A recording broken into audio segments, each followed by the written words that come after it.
My dad had died, my marriage had broken down, and I moved back home to Cincinnati. A pretty shitty time.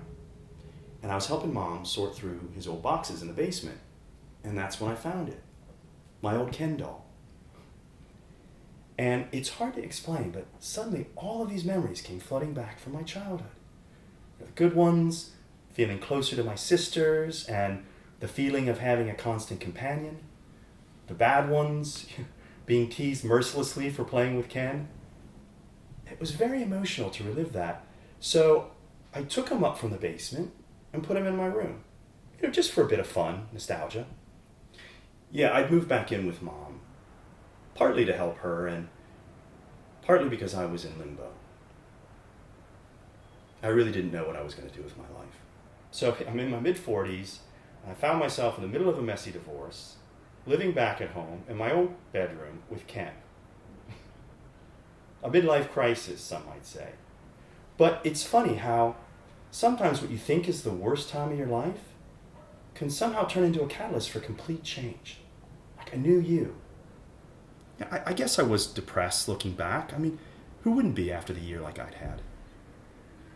So I started to confide in Ken. And he was there. He'd always been a friend. And, Mom had her own grief and problems to deal with. It was unfair to burden her. And I really grew to love him again. I couldn't believe there was ever a time that he hadn't been in my life. It's hard to explain the connection I had with Ken, but he stood for what was good and gracious in life.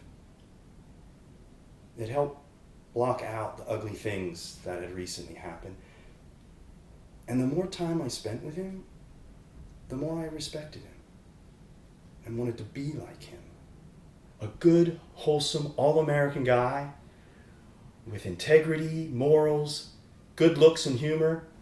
Who wouldn't want to be like him, right? So first of all, small things started to change.